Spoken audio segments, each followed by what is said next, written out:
Boa tarde, meus amigos. Prazer em falar com vocês. Nosso primeiro episódio. Eu sou Ricardo Luiz, advogado especializado em concurso público. E nesse podcast você vai entender, através de cada candidato semanal que nós vamos trazer aqui, como é a rotina daquele cargo. E hoje, já começando com o pé direito, já visando o concurso público da Polícia Penal do Estado de Minas Gerais, que vai abrir as inscrições no mês que vem, eu trouxe dois grandes amigos. Rafael, obrigado, meu amigo. Prazer. Filipão. Valeu. E aqui eles vão contar um pouco da história dele e também como que é estar exercendo o cargo de policial penal. Pode se apresentar pro pessoal aí, Rafael. Fala, galera, boa tarde aí para todos. Primeiramente eu quero agradecer o convite, tá? Meu grande amigo Ricardo. Eu acho que essa é uma iniciativa muito louvável, né? Muito promissora e tem uma importância muito grande aí para os concurseiros que pretendem, almejam seguir essa carreira da Polícia Penal de Minas, né? Mas talvez não tenha o norte, né? Não sabe o que de fato aquela profissão vai lhe trazer ali. Então ela só tem o edital, né, como informação, mas talvez não tenha ali as nuances da função, o dia a dia e aquela experiência empírica que a gente vai trazer nesse podcast. Então, primeiramente, agradecer ao convite, é uma satisfação estar aqui.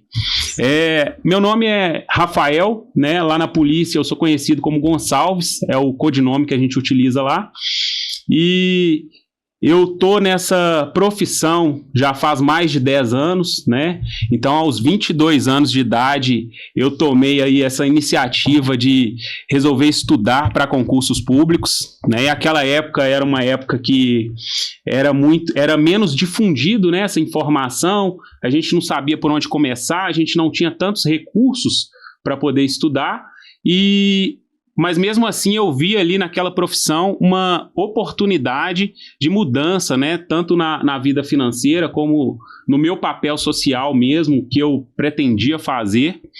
E como eu já era militar das Forças Armadas, né? Eu ingressei na Força Aérea Brasileira aos 18 anos, fiquei até os 22, então eu sempre tive nesse segmento aí da segurança pública, sempre gostei da área, sempre me familiarizei com essa profissão, então foi onde eu tive essa iniciativa de prestar o concurso. Perfeito.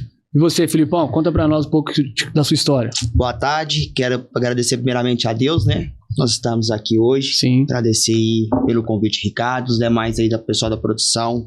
O Rafa, que é um grande amigo que nós conhecemos nas Forças Armadas e viemos trabalhar juntamente após, não, Rafa? E eu sou policial penal desde 2013, né? Eu entrei no contrato, depois eu efetivei. Vim das Forças Armadas, né? De 2006 a 2012, trabalhei nas Forças Armadas. 2013 eu entrei como contrato na penitenciária Antônio Dutra Ladeira. Fiquei lá até 2017. Fui transferido para Matozinhos, onde eu tomei posse. Sabará primeiro. Tomei posse em Sabará, 2017. Sabará veio fechar, fui transferido para Matozinhos. E após Matozinhos, abriu o tão esperado curso, né? O COPESP. Eu fiz o COPESP e atualmente estou no COP há 3 anos e meio. Perfeito. E você sempre desejou ser policial penal? Ou foi alguma situação que você vivenciou, presenciou, que te fez ter essa iniciativa de estudar para a Polícia Penal?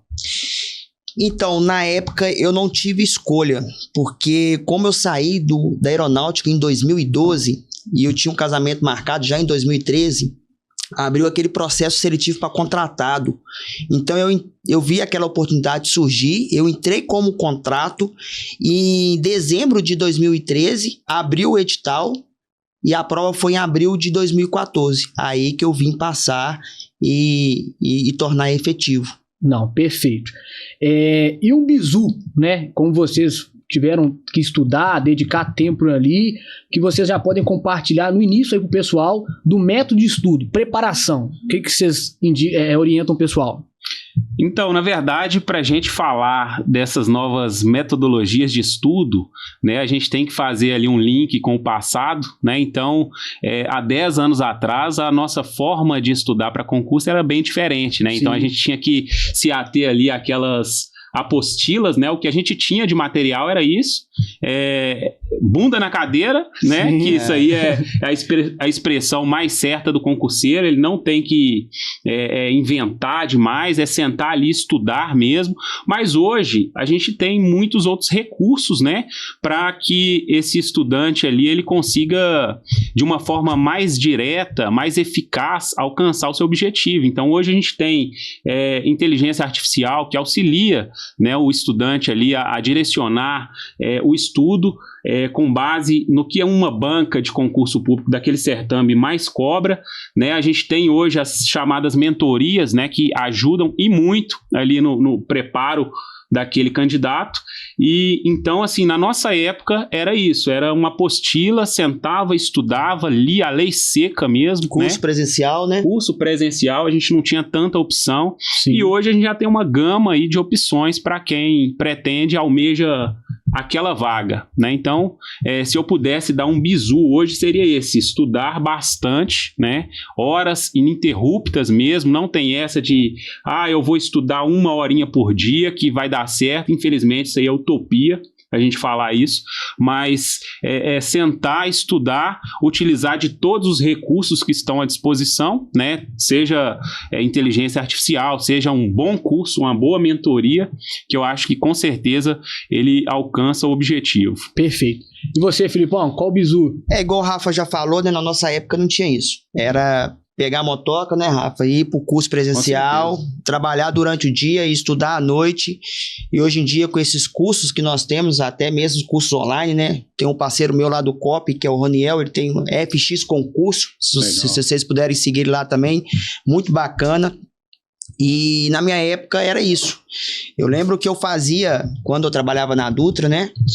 Eu fazia, na época não podia entrar com apostila, não podia entrar com livro, né? Sim. Não sei como é que tá hoje, né? Não pode entrar com celular dentro de um presídio, de uma cadeia. Então eu fazia os resumos. Eu comprei um caderninho de anotações, fazia os resumos das matérias e ali eu ia estudando nas guaritas. Quando eu tinha algum intervalo, eu ia estudando porque eu queria mudar de vida, né? Eu tentei, na época das Forças Armadas, estudar para a Polícia Militar. Eu fiz 3 cursinhos. Fiz cursinho no Sempre. Na época, o Sempre era no Jaraguá. Eu fiz 3 cursinhos seguidos. Cada cursinho era 3 meses. E fui emendando um cursinho atrás do outro. Depois eu fiz no Mega. Não abriu o concurso. Aí eu falei, opa, eu vou ter que tentar outra área. Eu fui fazer técnica de edificações. O major lá da garagem, que eu trabalhei 5 anos como motorista lá nas Forças Armadas, ele liberava eu à tarde para poder estudar. Eu fiz técnica em edificações. Aí eu formei, fazia faculdade à noite também, engenharia civil, mas aí veio o processo seletivo do contrato. Eu entrei no contrato, apaixonei pela profissão, fiz o concurso e hoje é o que eu mais amo fazer, é atuar em presídios. Não, perfeito. O nome do cursinho é FX Concursos. É isso daí, pessoal. Você que ainda não adquiriu o seu curso preparatório, aqui no podcast, além do Editalcast, a gente indica um dos melhores cursos preparatórios, que é FX Concursos. Eles são especializados em carreiras militares e estão com um curso preparatório para a Polícia Penal extraordinário. Eu não tenho dúvidas que, embora o prazo seja curto para que você inicie os seus estudos, com a qualidade dos professores e de todo o suporte, você tem grande chance de ser aprovado. E o caso interessante do Felipe é que ele estava próximo de casar. Então, às vezes, você não está próximo de casar ou até mesmo está próximo de casar, deseja sair da casa dos pais, deseja uma real mudança na sua vida. Você precisa das ferramentas adequadas, que é um curso preparatório que vai pegar na sua mão e vai te colocar até a sua aprovação. E aqui eu indico FX Concursos. Vou colocar o Instagram deles aqui na live para vocês e depois também lá no meu Stories para que vocês acessem o conteúdo por um preço baixo. Correto? Correto. Por uma qualidade que deveria ser 10 vezes mais. Vamos seguir aqui, pessoal. Essas histórias que vocês mencionaram foram bem interessantes, porque muitas das vezes a gente acaba acreditando que a vida de quem atualmente exerce um cargo público sempre foi fácil. Mas não, a gente sabe que para chegar lá, vocês precisaram se dedicar, abdicar de muitas situações. Você certamente trabalhava o quê? 15, 16 horas, depois do horário de trabalho, tinha que estudar. Então, às vezes, as pessoas ficam se vitimizando ou até mesmo criando obstáculos. Aqui no podcast, a gente trouxe 2 pessoas que estavam com situações difíceis de tempo e até mesmo condição financeira para estudar, e mesmo assim, elas encontraram opções ali para que pudesse viabilizar a aquisição de conhecimento e, consequentemente, levar à aprovação deles. Perfeito? Com certeza. Se vocês, pessoal, analisarem o edital do concurso público, vocês vão ver que ele é composto por várias etapas. A grande maioria das etapas está prevista já no edital. Por outro lado, a etapa do curso de formação, infelizmente, não traz as nuances. E aqui nós vamos trazer alguns bizus, algo interessante que acontece lá no curso de formação, e o Rafa e o Filipão vai explicar para vocês. Rafão, como é que foi o curso de formação na sua época? Então, é importante a gente fazer essa analogia mesmo, né, com o curso de formação atual e aquele curso que foi ofertado para nós há 10 anos atrás. Então, na minha época, eu me recordo que o curso de formação ele teve duração de apenas 1 mês. Então, você imagina, Ricardo, você está ali no estilo de vida normal, digamos assim, né? Você está trabalhando no seu emprego e aí você vai iniciar uma nova profissão, mas esse treinamento aí para você iniciar, ele perdura por 1 mês apenas, né? E não é um serviço comum, é um serviço aí que a gente sabe que tem, além das suas peculiaridades, a gente tem um risco iminente da nossa vida, né? Então, assim, a gente tem ameaça dioturna de presos, enfim, a gente lida limitando direitos alheios, então a gente está ali no fio da navalha o tempo todo, né? Então, naquela época, o curso de formação, ele visava nos preparar técnico e administrativamente para atuar nessa função, porém, ele tinha uma duração que, no meu ponto de vista, era muito curto, né? Para você aprender tudo que a gente tem que desempenhar na função, né? Então, hoje, o nosso curso de formação da Polícia Penal é um curso bem completo, né? Eu tenho um comentário a fazer em relação a ele que, infelizmente, a gente ainda não consegue ministrar esse curso. O corpo docente do curso não é formado 100% por policiais penais, né? Então, a gente tem uma integração com as outras forças de segurança, ao qual a Polícia Militar também atua ministrando as aulas, né, nesse curso de formação, e a gente tem uma parte prática que é ministrada via de regra por policiais penais, mas assim, seria importante que a gente tivesse hoje no nosso curso de formação ministrado 100% por policiais penais, que eu imagino que ninguém mais para saber, né, as peculiaridades, as nuances da função do que o próprio policial, né? Então, é um curso que ele é dividido em etapas. A gente tem uma etapa teórica, que inclusive pode ser ofertada na modalidade EAD, igual esse último concurso público. Nós tivemos aí boa parte do curso de formação que foi ministrado à distância, né? E nós temos também a parte prática desse curso de formação, ao qual a gente aprende técnicas de imobilização, técnicas de algemação, né? O uso de equipamentos de menor potencial ofensivo e também defesa pessoal, né? Que a gente realmente precisa no nosso dia a dia ter esse conhecimento de forma literal mesmo. Então é muito importante que o operador ele tenha um conhecimento não só da parte administrativa, mas também um conhecimento da parte operacional da função, né? Então, além dessas aulas que são ministradas de conhecimentos específicos técnico-administrativos, nós temos também curso de tiro, né? Durante esse curso de formação, nós temos curso para aprender a utilizar uma tonfa, né, que é um dos equipamentos mais utilizados aí dentro da carceragem. Muita gente acha, e aqui vai uma curiosidade, que dentro da carceragem, ali no presídio propriamente dito, na parte interna, os policiais penais eles operam com arma de fogo letal, né? Então, é um estigma que todos carregam. Olha, mas vocês trabalham com arma de fogo dentro da carceragem. Não é, né? Lá dentro, o nosso equipamento eu costumo falar que o mais importante é a caneta, né? Onde você pode comunicar uma falta de um preso, você pode ali relatar um fato e formalizar mesmo aquela situação que aconteceu. Mas os nossos equipamentos mais utilizados dentro da carceragem são uma algema, né? A gente opera com uma tonfa também. E a tonfa, para quem não sabe, seria o bastão mesmo, aquele Perfeito. bastão que a gente utiliza para defesa primeiramente, mas também para conter distúrbios, né? Então, se a gente teve um distúrbio, é um equipamento que nos auxilia muito.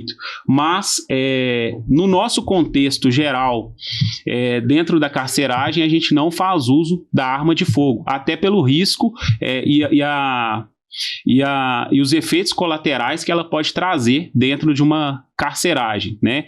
E aí é importante que o F. Santos nos conte também a rotina dele, porque aí a parte da operacional, a atuação dele dentro da carceragem é um pouco diferente. Tá. Só antes de passar a palavra pro Felipe, eu gostaria de saber, Rafael, e os demais telespectadores também, qual tipo de armamento vocês têm acesso durante o curso de formação? Pra aprender a atirar lá. Qual seria? Legal. Na nossa época, né? Na nossa época. Hoje a gente... Hoje você já sabe quais seriam. Sim, então claro. Vamos focar nisso. Quais seriam? Hoje a gente atua com um armamento que é a espingarda calibre 12. Ela é muito utilizada e muito versátil, porque a gente consegue utilizar esse armamento tanto com munições letais como com munição menos letal, né? Que seria ali munições antimotim, que é o que eu te falei que a gente utiliza dentro da carceragem. Mas que machuca bem, né? Assim, ele tem uma eficácia bem legal lá no químicas também, né? Da calibre 12.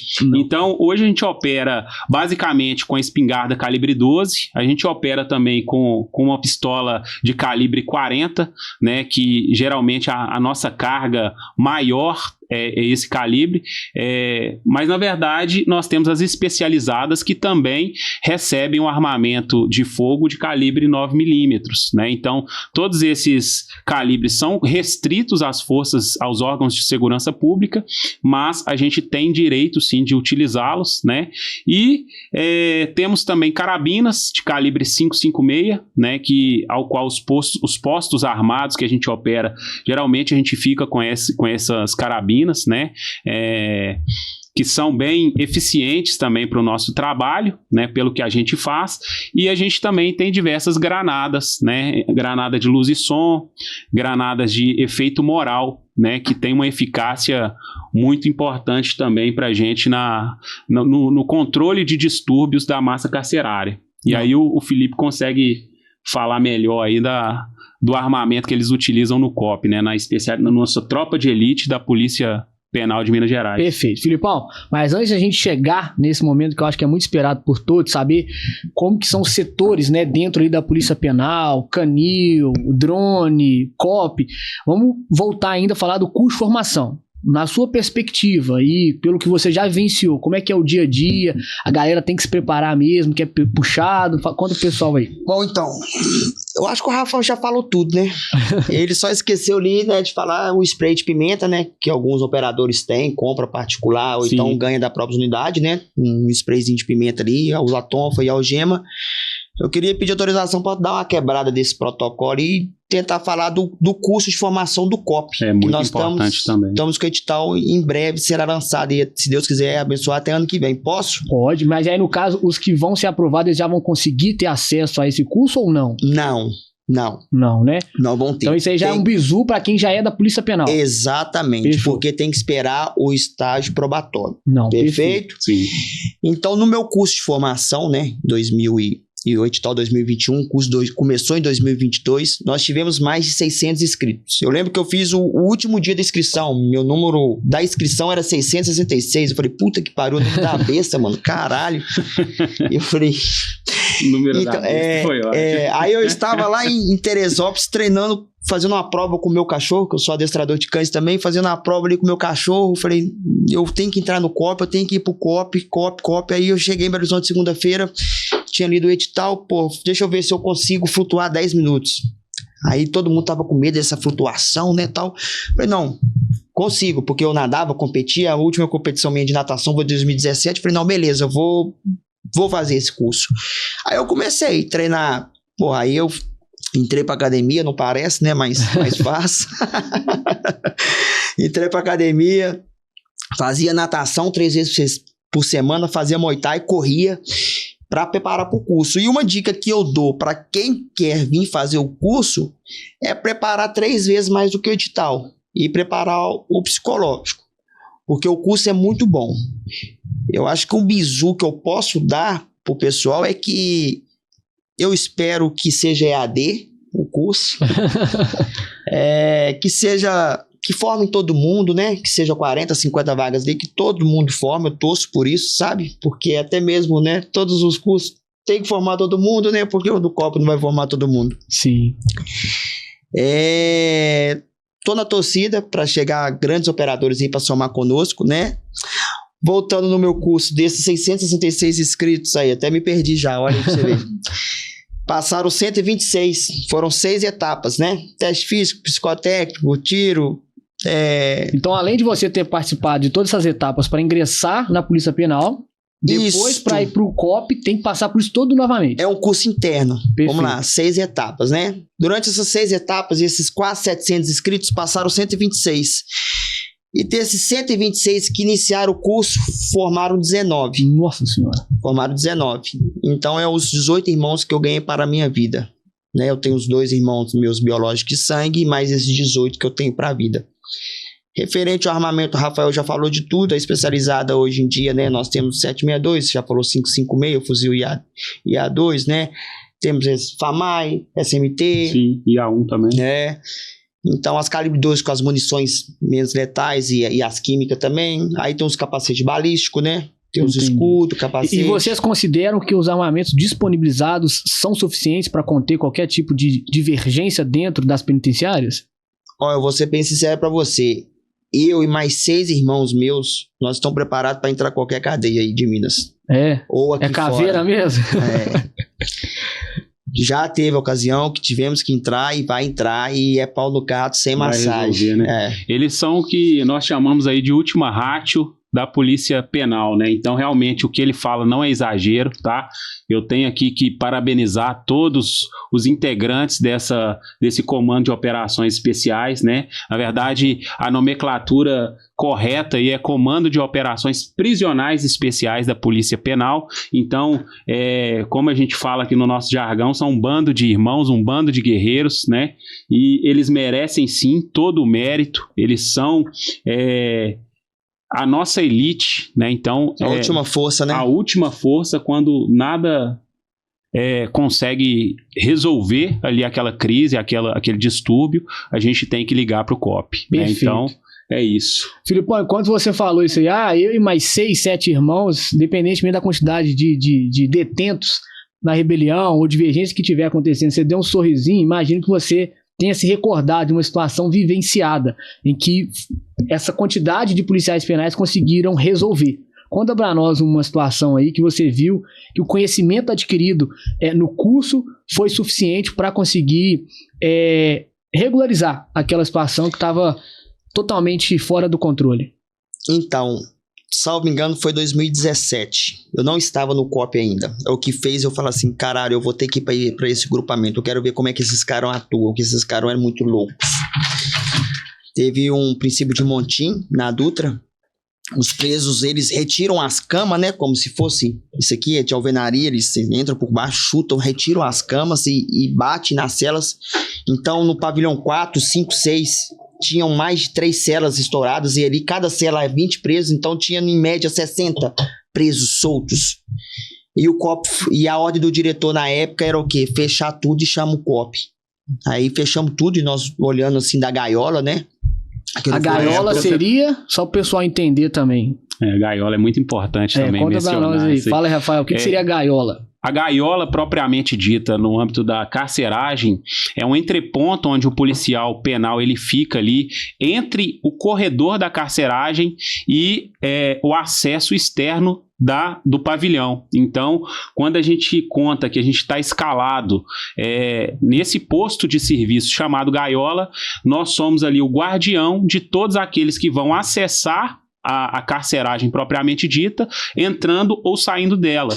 E eu considero uma das funções mais triviais, mais importantes ali do policial penal, porque a nossa ordem, isso é muito importante a gente esclarecer aqui, é que o seguinte, se a gente tem um distúrbio lá fora, para a gente evitar que esse distúrbio ele acesse a carceragem, ou vice-versa, se a gente tem ali na carceragem um motim ou uma rebelião, que a gente chama lá na polícia de cavalo doido, por exemplo, que é quando os internos eles saem da cela, né, de forma desenfreada, e todos eles ali atentam quanto à segurança da unidade, saindo da cela, buscando ali subvergir a ordem.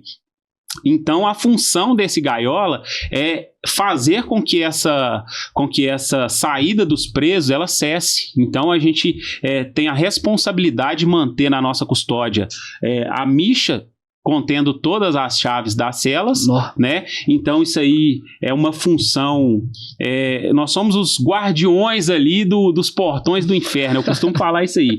Então, quando a gente tem esse tipo de distúrbio, o gaiola ele tem a função de fechar esse acesso, né?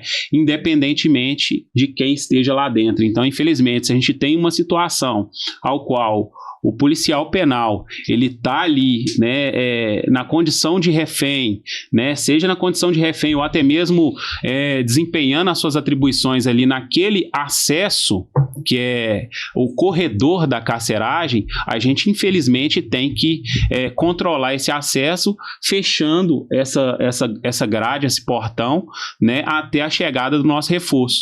Né, o que a gente tem hoje, que é o grupamento de intervenção rápida, né, que nós vamos falar dele daqui a pouquinho, né, que é um grupamento ali especializado, e o próprio nome já fala, para intervir de forma rápida, né, grupo de intervenção rápida, nesse primeiro momento do distúrbio, ou até mesmo a chegada dos caveiras aí do COP para conseguir conter essa rebelião. Então, o gaiola basicamente fica nesse acesso engaiolado. E ele fica sozinho ou tem mais companheiro com ele lá dentro?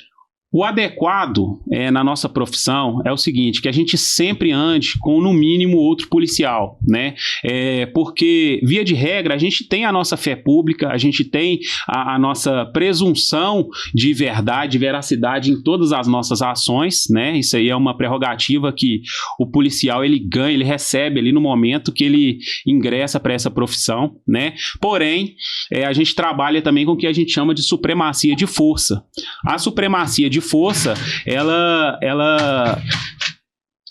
na verdade trabalha com a lógica de que um policial ele nunca deve estar sozinho, né? Então, seja na gaiola, seja numa guarita, né? A gente tem sim que ter algum outro policial para guardar a nossa retaguarda, literalmente, né? Então, para acompanhar os procedimentos, para servir de testemunho, mas infelizmente não é essa a nossa realidade hoje, né, Felipe? Infelizmente, hoje a gente conta que se a gente tá sozinho, a gente já tá com muito, né? Então, o nosso efetivo hoje, infelizmente, bem defasado, eu diria, né, pela quantidade de demandas que a gente tem em todo o estado, né, são 853 municípios, centenas de unidades prisionais. Então, esse concurso, inclusive, que a gente está com a esperança aí de mais de 1.000 policiais, né, que ingressem aí para somar com o nosso efetivo, vem justamente para quebrar essa divergência, quebrar essa questão da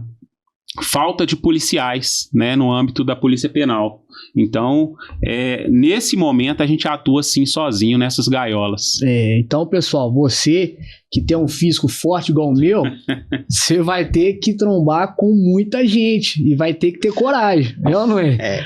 Porque se você é a última rádio, né, entre a porta do inferno e a sociedade vai ter que comer muito arroz para crescer, para pelo menos impor respeito com o pessoal lá, com o seu físico. Filipão, continua falando para nós aí qual é aquele caso que você falou que Então, o COP atuou. aí, pavilhão 4, 5, 6, normalmente ficam 2 na gaiola, né? 2 policiais penais na minha época. Eram de 380 presos a 400 e pouco, né, Rafa? Você estava lá na época também, Sim, né? Eu Foi estava 2017, lotado não lá. foi? Foi. Foi 2017. Então nós trancamos tudo, o COP chegou, né? Tem que ser utilizada a granada, né? Luz e som ali. Houve alguns disparos, né? Alguns buquês de flores. Hoje em dia tem que ser, né? Levar um buquê de flores para eles. Livros. Ah, e... tá. Entendi. E passou poucos minutos, cessou tudo, né? E quando o COP entra, tranca, nós ficamos do lado de fora, o COP atua sozinho, trancou, falei, caralho, meu. E tinha quantos homens? Quero pertencer, né? Uns 16 a 20 e poucos, para três pavilhões. Aí depois foi chegando mais. E é foi chegando mais. importante- As outras equipes foram chegando, né? E um outro caso que me chocou bastante mesmo, né? Também foi em 2000, aí eu já estava no COP, 2023, 30 de agosto. Nós fomos cumprir busca e apreensão, né? Ali na Zona da Mata, não vou falar a cidade, questão de respeitar a família. E o policial penal veio cometer um auto-extermínio.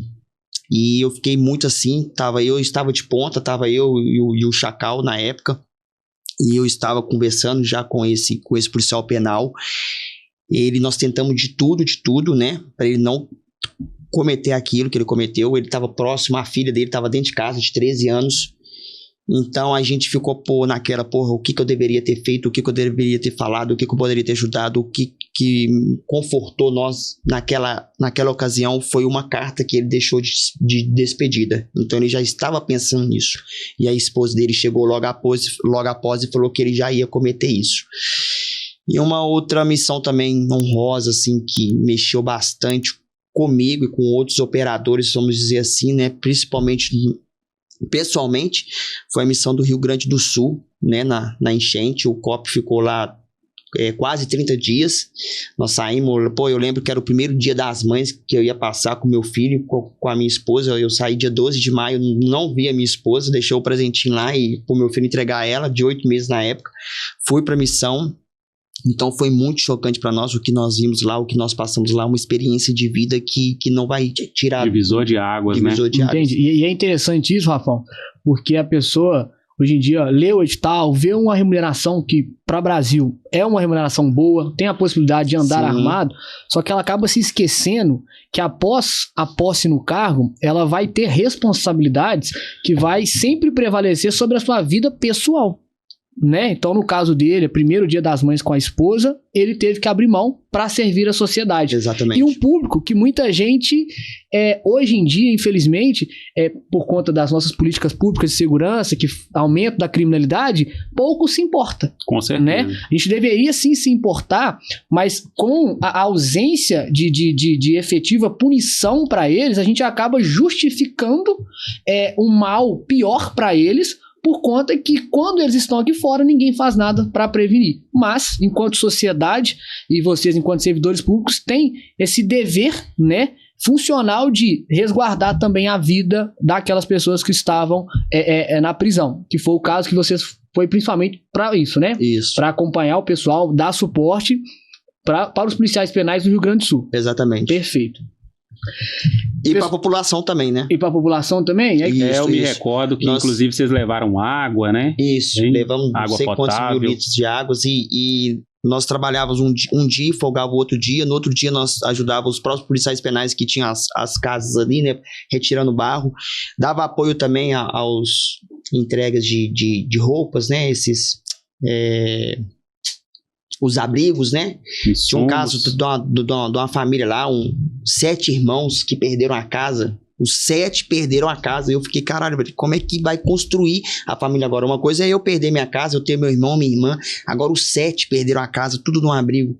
Então... pesado demais, né? Exatamente. E uma coisa que me chama a atenção nisso também, pessoal, é que vocês lidam com aquilo que a sociedade mais abomina, Perfeito? E mesmo assim tem que ter um bom psicológico. E aí você mencionou, né, que o irmão de farda, ele cometeu autoextermínio. Você acredita, ou pelo menos na carta, tinha alguma coisa atrelada à função em específico? Por que eu estou dizendo isso? Porque a pessoa, ela vai ingressar no cargo e ela precisa entender o que vai vir acompanhado de uma boa remuneração, de uma estabilidade, de um porte de arma. Você acredita que foi determinante ou contribuiu para o autoextermínio dele a função do policial penal? Eu costumo falar que o policial penal ele tem que ter uma válvula de escape. Você entendeu? Ele tem que praticar alguma atividade física. Ele tem que ter algum hobby, alguma coisa que seja. Porque se ele viver aquilo ali 24 horas, vai ficar com sequelas. É que a gente fala, né? Aposentar sem sequelas. No caso desse policial penal, infelizmente, ele estava envolvido com um integrante do Comando Vermelho. Então, ele se corrompeu. Entendi. Entendeu? Então, a dica que a gente já pode dar o bizu aí é não se corrompa. Exatamente. Porque depois que alguém pode descobrir, você mesmo se cobra e fica com receio de o que pode acontecer com você. O que levou, infelizmente, ao autoextermínio dele. Exatamente. Perfeito, pessoal. E vocês se lembram, vamos começar aqui com o Rafael, como é que foi o primeiro dia na função de policial penal? Porque até então você era das Forças Armadas, igual o Felipe. Mas é uma rotina completamente diferente. Como é que foi o seu primeiro dia? Eu me recordo como se fosse agora, na verdade, né, o choque de realidade que eu me deparei. Eu tinha apenas 22 anos de idade, né? Então, um jovem ali cheio de sonhos, planos, né? E eu tinha acabado de sair da aeronáutica. Eu servi no CIAR, né? E também no Parque de Material Aeronáutico ali em Lagoa Santa. Então, a nossa rotina lá enquanto militares da Força Aérea era muito mais simples, eu diria, se eu pudesse classificar, do que essa nova função, né? Ao mesmo tempo que a gente tinha ali a função, nós éramos militares, né, de uma força federal, né? Nós éramos ali militares que, via de regra, deveríamos estar prontos para a guerra, mas o nosso dia a dia lá era muito mais tranquilo, né? E esse choque de realidade se deu no momento que eu fui fazer o estágio, né? A gente tem um curso de formação que a gente tem que fazer, no meu caso, né, por um mês, né? Isso há 10 anos atrás. Hoje são alguns meses de curso de formação, né? Mudou muito aí a rotina. Cronograma do curso. Então, na minha época, a gente tinha que fazer um estágio de uma semana. E aí eu fui fazer esse estágio lá na penitenciária Nelson Hungria, né? Era a nossa penitenciária de segurança máxima, né? E aí eu me recordo que eu cheguei lá, já tive aquele choque de realidade com a população carcerária, né? Um ambiente completamente hostil, né? Os policiais da época, dinossauros, né? Tava lá há muitos anos, assim, e já calejados com aquilo. Então, o cara mais tranquilo, ele te dava bom dia, assim, com a cara, bom dia. Então, assim, você já chegava num ambiente hostil, em todos os sentidos, né? Então, aquele contato com a massa carcerária, para mim, foi também um divisor de águas, porque a gente está acostumado a ir ao zoológico, ver os animais presos ali, né? E quando você se depara com um ser humano recolhido dentro de uma cela, você tem um choque de realidade muito grande. Então, isso ali, para mim, foi realmente bem impactante, né? Eu lembro que no dia eu fiquei até com dor de barriga, e a gente tinha um leite que a gente tomava lá no café da manhã, que eles serviam, né, pra gente, e aí eu cheguei, eu falei, vou acalmar, vou tomar um pouco de leite aqui, tomei uns 3 saquinhos de leite daquela época. Dor de barriga. Senti uma dor de barriga terrível, cara, terrível. Então, assim, pra mim foi muito complicado, porque eu não sabia se o que eu tava sentindo era devido ao ambiente que era hostil, ou se era aquela alimentação que eu tinha ingerido. Cara, eu não vou falar que eu fiquei mais impactado, cara, com o cenário, porque eu já estava no presídio, que via de regra tinha facções, né? Então tinha líderes de facções ali. À época tinham os presos daquela operação do Mensalão. Então, para mim, foi tudo muito impactante. Aos 22 anos de idade, foi uma realidade, assim, que é inesquecível, né? Então, eu conto aí 11 anos se passaram, na verdade, eu conto como se fosse hoje. Então, quem tiver na expectativa aí de encontrar um cenário... De filme? De filme. Né? Um cenário agora, né? Como é que chama? Tá famosinho. Tremembé. Tudo limpinho. Tudo limpo, tudo tranquilo. Pode ter certeza que não é essa a realidade que a gente encontra, né? Apesar de já ter tido muita mudança significativa nas edificações aí dos estabelecimentos prisionais de Minas Gerais, algumas melhorias, né? Então, mas mesmo assim é um cenário diferente. Assim, diferente de tudo que a gente vê. Entendi. Tá?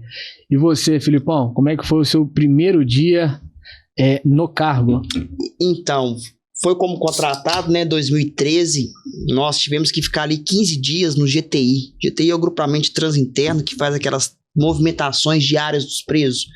Leva preso para advogado, para escola, movimenta a cadeia toda. Para escola? Como assim para escola? Dentro das unidades prisionais eles estudam. Faz o ensino médio, o ensino fundamental e até mesmo faculdade. É mesmo? Não sei como é que tá agora, né? Na minha época tinha até faculdade. Tem cursos técnicos, né? A Dutra Ladeira mesmo é uma unidade que comporta esses alunos, né? Então, o preso, ele mesmo estando na condição ali de interno, ele tem a opção de estudar, ele tem a possibilidade de estudar, de fazer um Enem, fazer um vestibular. Então, essa questão de falar, o cara, ele não muda de vida por falta de oportunidade. Vítima da sociedade. Infelizmente, a gente não pode compactuar com essa máxima, né? Porque os presos, eles têm sim essa oportunidade de trabalhar, né, nas unidades prisionais de regime aberto, por exemplo, e até mesmo de estudar em unidades semiabertas, igual é o caso da Dutra, né, o qual lá nós temos uma escola lá dentro.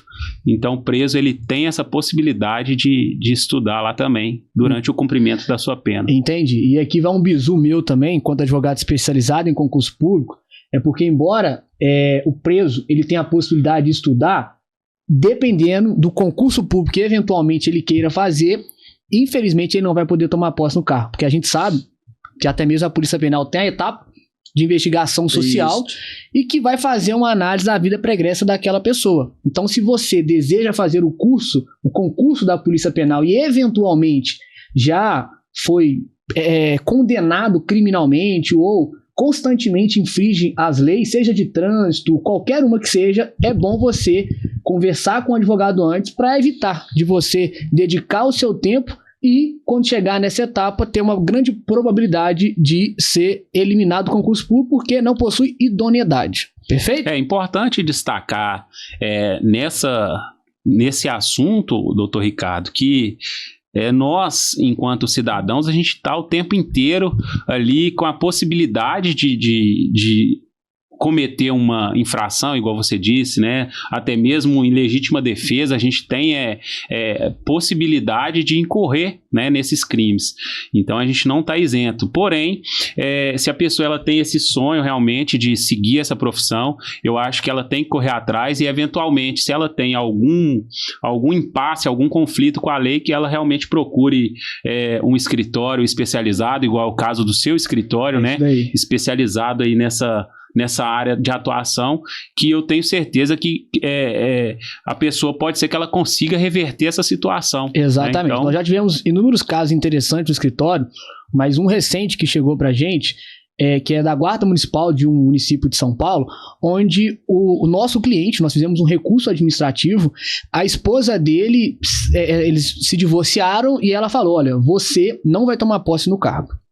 E ele sempre sonhou em ser policial, mas normalmente assim, as pessoas que estão buscando nova oportunidade enquanto servidor público vão para aqueles de menor complexidade, que é a guarda municipal, até mesmo já que o policial penal é nível médio, é considerado também de um grau de complexidade menor. E aí, devido ao divórcio, a esposa falou, você nunca vai realizar o seu sonho de ser servidor público. E aí, durante esse período de divórcio dele, ela foi na delegacia inúmeras oportunidades dizendo que ele agredia ela, que ela estava sendo violentada sexualmente, né? E isso constou no boletim de ocorrência, porque ela informou a Polícia Civil. E ele teve que informar isso também, né, na ficha social que a pessoa preenche quando vai participar dessa investigação social. E qual foi o desfecho da situação? Infelizmente, ele foi eliminado. Mas nós, enquanto advogados especializados, buscamos contextualizar toda a situação, apresentamos o recurso para ele, vamos ver no que vai dar. Mas é sempre importante, pessoal, se você deseja, principalmente concursos que tem essa etapa de investigação social, saiba aonde você vai frequentar, quem são os seus amigos, porque isso é determinante para que você chegar nessa etapa não seja reprovado. Perfeito? Exatamente. Então o seu primeiro dia foi bem impactante também, né?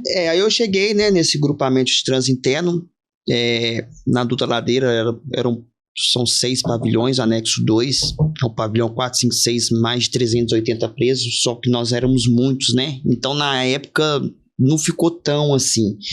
Só que eu lembro no primeiro dia à noite. Aí eu fui, depois desses 15 dias trabalhando no grupamento de transinterno, eu fui para a noite. Aí, chegando à noite, eu falei, opa, na escala antes era 12,36, né? 12/36. Tem ela ainda, mas em alguns presídios, né? Aí ele pegou, vai pra noite. Fui pra noite, cheguei à noite, porque à noite você pensa, pô, mais hostil ainda. Aí lá, graças a Deus, eu cheguei lá e encontrei um amigo meu do meu bairro, o Silvio, tá até hoje lá, hoje na Dutra Ladeira, mandar um abraço pro Silvio, que ele chegou e falou assim, não, você tá comigo, você é meu e cola comigo. Aí eu antigão, já era antigão. É antigão. Aí foi o meu canga ali, né, vamos dizer assim, foi o meu canga, foi me ensinando o trabalho todo. Falou, ó, isso, não cola com esse, não cola com esse, faz isso. Não. Agradeço muito a ele. É isso aí, bom demais, pessoal. Agora você já sabe como foi o primeiro dia do Felipe e do Rafael, e provavelmente vai ser bem parecido com o de vocês também, né, na hora que forem exercer ali o cargo. Só uma outra questão, né, também, que eu lembrei aqui agora, referente ao edital. Você tem que ler o edital, você tem que estar preparado para o edital. Mas você tem que ficar atento também o que pede na parte dos exames médicos. Sim. Eu fui reprovado 2 concursos antes de entrar para penal, CBTU, eu estava até na aeronáutica, não sei se você lembra ainda, eu estava até na época do Correio. Você lembra do Correios? Recordo. Passei no concurso, fui reprovado, porque meu pé tem um ângulo acima de 30 graus. Aí eu falei, caralho, pô. Eu lembro que a médica falou assim, tenta ano que vem, tal. Eu falei assim, mas só se eu for tentar pra vaga de deficiente físico, porque eu fiquei puto, porque, sim. Pô, eu tinha que casar. Toda uma quebra de expectativa, exatamente, né? Foi aquela frustração assim, enorme, exatamente. Aí quando eu fui, passei da penal, falei, opa, esse da penal não tem essa radiografia do pé, eu vou passar. E do CBTU eu tomei na coluna. Aí eu vou passar, Você vê que é um cara bem tranquilo, né, para operações especiais. Não, mas foi genético isso aí. Aí eu passei da penal, aí eu fui com a minha irmã, cheguei com a minha irmã muito inteligente, mandar um abraço pra ela também, Rafaela. Falei assim com a Rafaela, vamos estudar pra Polícia Federal, ela tinha acabado de estudar, se a gente ficar aí 3, 4, 5 anos, faz o superior. Ela é policial penal também? Não, ela não, ela é biomédica. Meu irmão que é guarda municipal. Sim. Meu irmão é da última turma agora, ano passado, também nunca é tarde, tá, gente? 39 anos, passou no concurso, estudou, passou no concurso e hoje tá na guarda municipal. De Belo Horizonte. De Belo Horizonte. Tiago, mandar um forte abraço pra ele também, que um menino muito bom. Tá operacional, o menino Perfeito. Tá bom, tá na rua. Aproveitando o ensejo aqui também, Felipão, recentemente a gente está chegando bastante demanda no escritório, principalmente do concurso da Guarda Municipal, porque o edital é de 2019. E isso, antes da pandemia. E aí o município de Belo Horizonte está convocando todo mundo através do Diário Oficial. E devido ao grande lapso temporal entre a homologação do concurso e a data da convocação, o Poder Judiciário entende que essa convocação deve ser pessoal. Então tem que ligar, tem que caminhar um e-mail, tem que enviar uma carta R e simplesmente publicar no Diário Oficial é ilegal.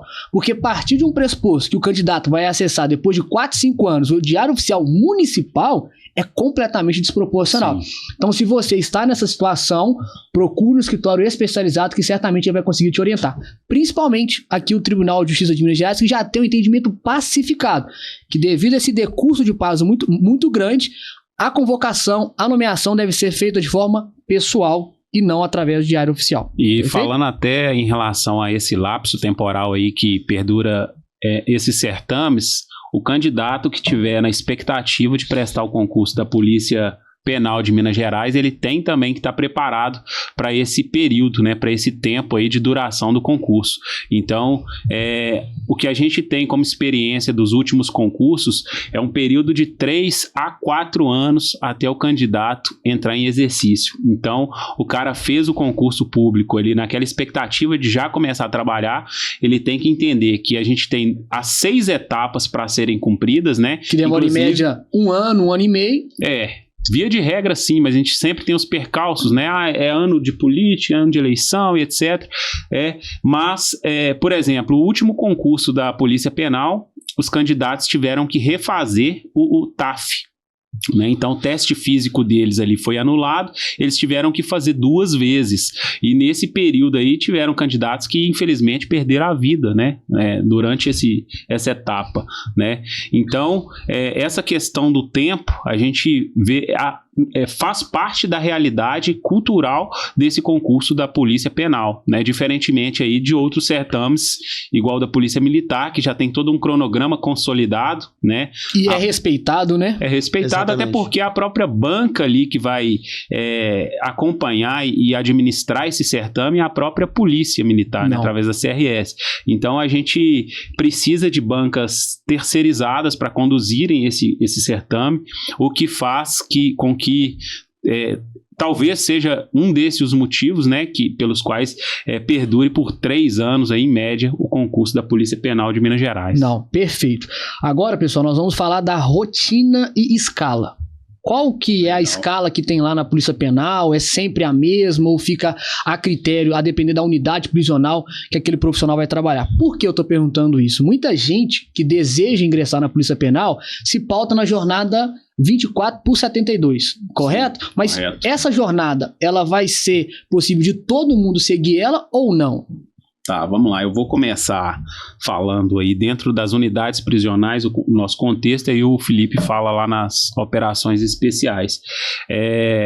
No âmbito da Polícia Penal, nós temos diversas escalas de serviço, né? Nós temos hoje aí as escalas mais conhecidas, que são de 24 horas ininterruptas de trabalho, por 72 horas de descanso. Então, essa é uma escala bem atrativa, o qual proporciona para a gente ficar 3 dias longe ali dessa prestação de serviço, né? Então, a gente fica 1 dia dentro da unidade prisional trabalhando durante essas 24 horas, mas a gente tem também em compensação 3 dias de folga, né? Mas é importante a gente ressaltar aqui que nós somos policiais 24 horas por dia, 365 dias por ano.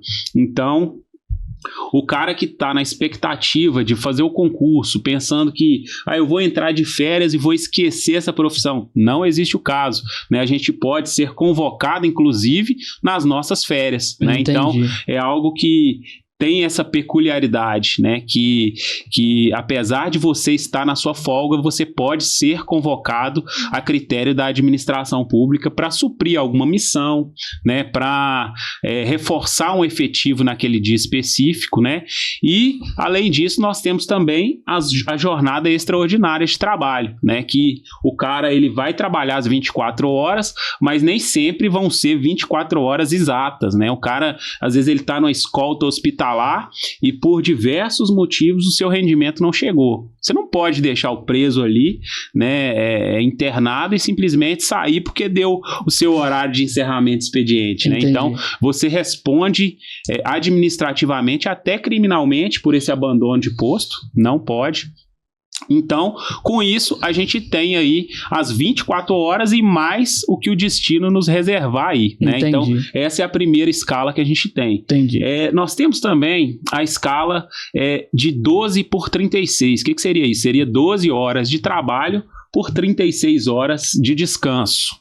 Essa escala geralmente é utilizada em algumas unidades do interior de Minas Gerais. Temos alguns grupamentos que também operam nessa escala, né? Igual alguns grupos táticos, grupos de escolta tática prisional, né? O GETAP.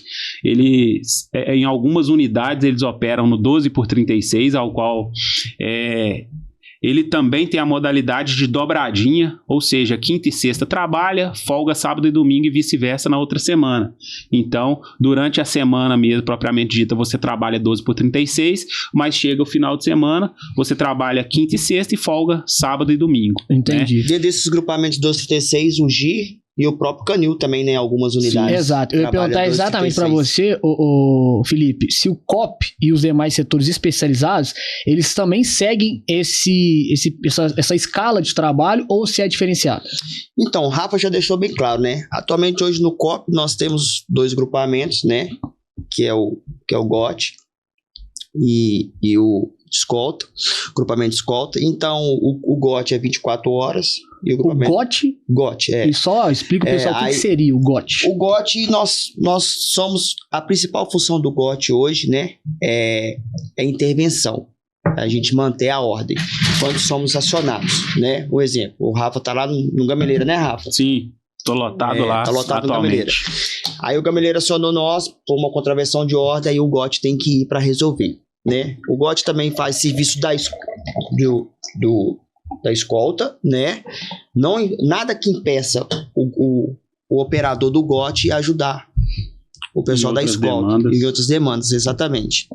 O GOT também, nós fazemos operações junto com a FICO, junto com o GAECO, né? Essa que eu falei lá do auto-extermínio. Ministério Público, né? Ministério Muito Público, importante, inclusive, essa integração, né? Isso. Nas funções. Juntamente com a Polícia Militar também, com a Polícia Civil, o próprio pessoal do Canil também faz, né? Agora, a escala de vocês, ela é bem peculiar, né? Porque, na verdade, tem dia que você tá ali 24 horas, mas se você estiver em viagem, por exemplo, você tá fazendo uma viagem interestadual, então, como que você faz para largar serviço? Né? Podia Nós voltando no Rio Grande do Sul, nós voltando dentro do ônibus, nós chegamos que era 10 de junho, nós chegamos 3 horas da manhã, na segunda-feira, era segunda-feira, Aí o coordenador falou assim, tô precisando de 15, nós éramos 30, tô precisando de 15 operadores para ir para Juiz de Fora, ficar mais 15 dias. O coordenador do GOT era o Will, meu irmão também da minha turma. Forte abraço aí pro Will. O Will chegou perto de mim e falou assim, porra, Felipe, tô precisando de você. Eu falei, porra, eu sou operações especiais, meu irmão, não sou caminhoneiro não. Eu tenho que ver minha esposa no dia dos namorados, eu tenho que ver meu filho. Aí ele falou assim, não, beleza, fica lá em casa aí. E o pessoal chegou 3 horas da manhã e teve que apresentar 23 horas no mesmo dia, 11 horas da noite, pra poder ir pra Juiz de Fora pra ficar 15 dias, velho. Entendi. Então isso não tá no edital, né? Não tá no isso edital. Não tá no edital. Por isso que é importante acompanhar aí, porque aqui a gente traz a realidade do cargo. Inclusive, eu preciso também mencionar a nossa escala diarista, né, que a gente costuma chamar popularmente como diarista, mas na verdade é expediente, né? Então a gente trabalha de segunda a sexta com uma folga semanal nesses dias, né? Então, via de regra, você trabalha 4 dias e folga 1. É uma modalidade que a gente também tem, né? Então você trabalha ali 10 horas por dia, né, nessa escala, por 4 dias na semana, totalizando 40 horas semanais aí, 160 mensais. Não, entendi, perfeito. Agora a gente já está caminhando para o final, mas eu acredito que é importante a gente explicar também, e que não está previsto no edital, as áreas que a pessoa vai poder trabalhar dentro da própria Polícia Penal. E aí nós separamos aqui, pessoal, o Felipe e o Rafael me ajudaram, então vamos começar aqui com o COP. De forma bem objetiva, conceitua pra gente aí o que seria o COP dentro da Polícia Penal. Então, o COP hoje, né, ele é a última força do Estado. Se a gente não der conta, acabou. Pode fechar, né? Então, dentro do COP, nós temos o GOT, que nós fazemos intervenções, essas missões extramuros também. Hoje em dia tem muitos drone ali, né? O pessoal levando ilícito para os presídios, né, celular, droga, então a gente tem que atuar também extramuros. E o pessoal da escolta também, que faz escolta de presos R4, R5 e faccionados. Então eles rodam aí o Brasil inteiro. Todo mês você tem viagens aí para outros estados e viagens aéreas apenas o COP que faz. Entendi. O GIR, qual que é o conceitua pra gente aí? O que seria o GIR? O GIR é o Grupamento de Intervenção Rápida, né? E como eu disse no início do programa, é um grupamento que é especializado ali para intervir de forma rápida no início dos conflitos ali, dos motins dentro da unidade prisional. Então, é uma força especializada que fica lotada dentro das unidades prisionais mais complexas, né? Então, unidades de médio porte, de grande porte, geralmente tem o GIR. E é legal que nas unidades femininas a gente tem um GIR composto por mulheres. Então, as mulheres aí operacionais que pretendem prestar esse concurso têm sim lugar, tem vaga, né? Inclusive no COP também tem mulheres lotadas lá, né? Algumas, poucas guerreiras, né? Que não é fácil fazer parte desse seleto grupo, mas nós temos também. Então, o GIR, ele é aquele grupo que já vai estar na unidade prisional para intervir e cessar aquela intercorrência sem a necessidade de progredir na força, né? Então, essa é a função principal do grupo de intervenção rápida. O GOC seria? O GOC é o nosso grupo de operações com cães, né? Então, dentro da Polícia Penal, nós temos também um grupo especializado para lidar utilizando os cães do canil, né? Então, quem vai falar do GOC com mais propriedade do que eu é o Felipe, que também é adestrador de cães, né? E diga-se de passagem, um dos melhores que eu conheço, né? Desde que eu o conheci, né? Então, não sei se na época da aeronáutica você já era adestrador, condutor de cães, mas assim, ele vai poder falar com mais propriedade desse grupamento. Conta pra gente aí, Filipão, de forma bem objetiva, o que seria o GOC? O GOC, a principal função hoje do GOC é apoiar o GIR, né? O GOC também apoia o COP em algumas intervenções, depois que o COP termina a intervenção ali.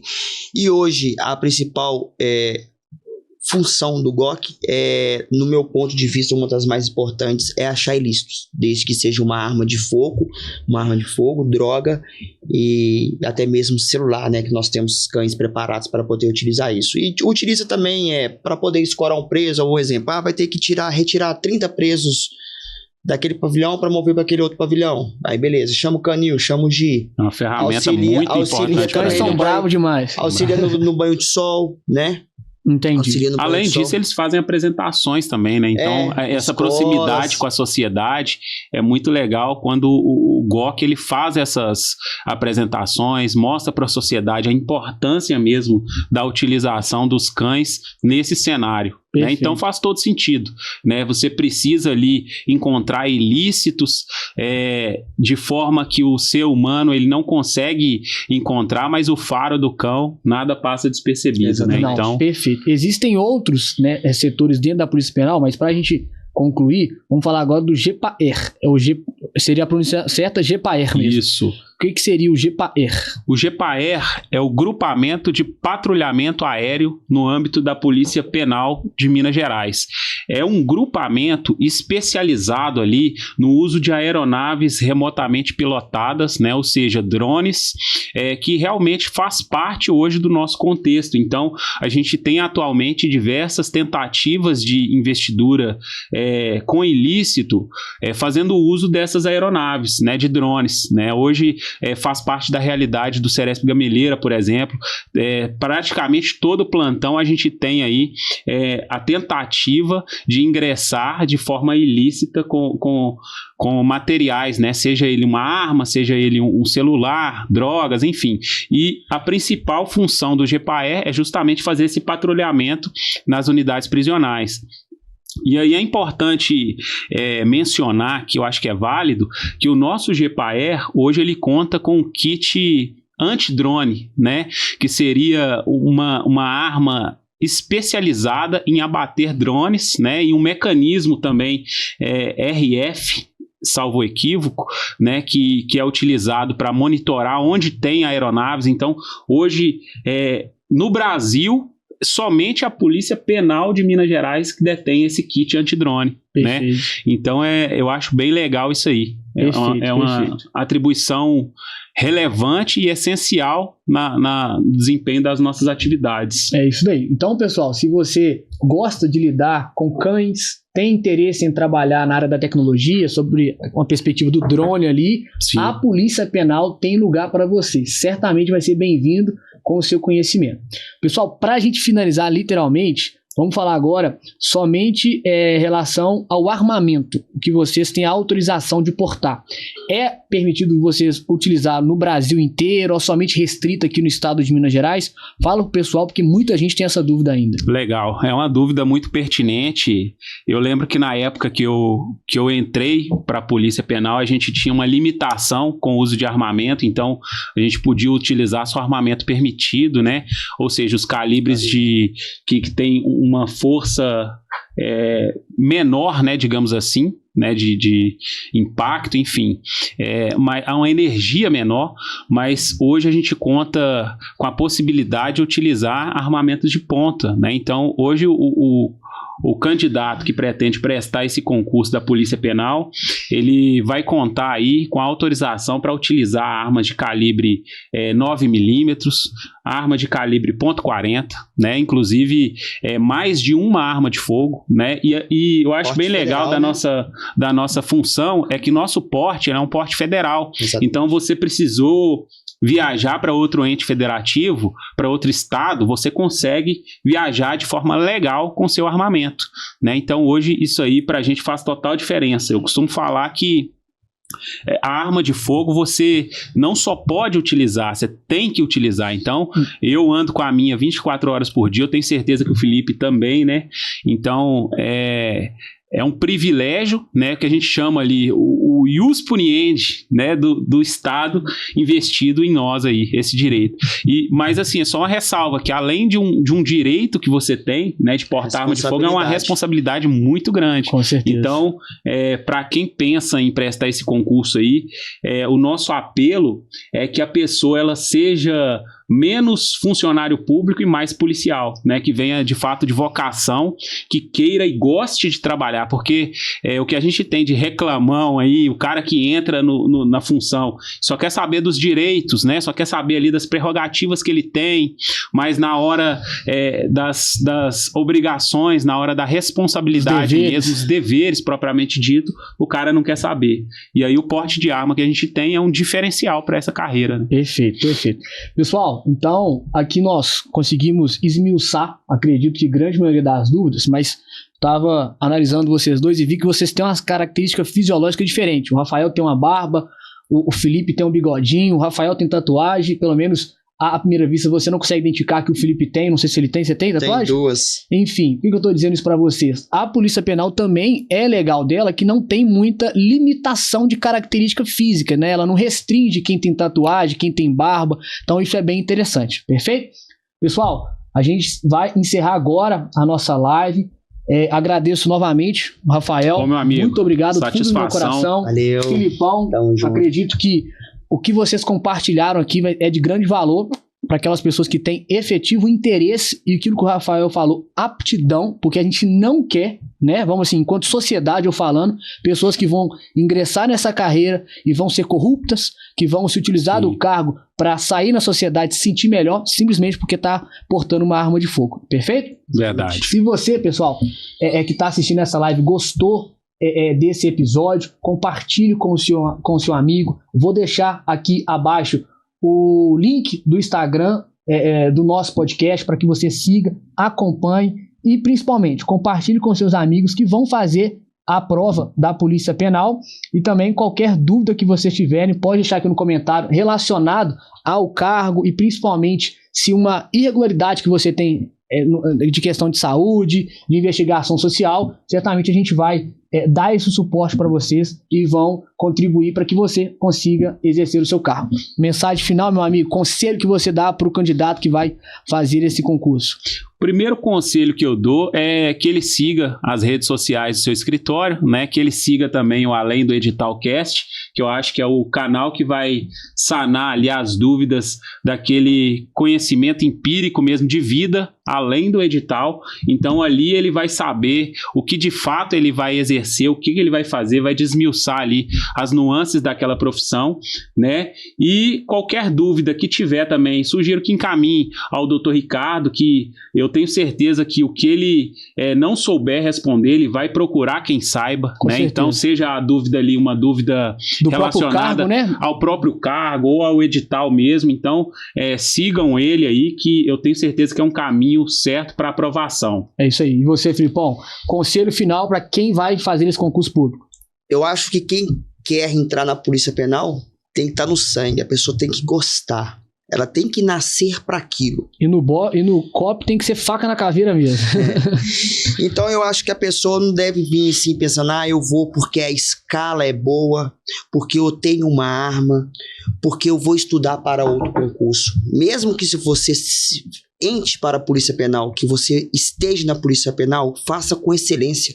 Com certeza. E se você quer estudar para outro concurso nível federal, estude, mas que você ali dentro faça o serviço e não influencie com o próprio detento, o vagabundo, não se corrompa, e não também influencie com aqueles reclamões que nós temos da Polícia Penal, aqueles antigões que tem os conspiradores. É ruim, mas não sai de jeito nenhum, né? Exatamente. É isso daí. Então é isso aí. Pessoal, muito obrigada. Tenha a todos um bom dia. Valeu.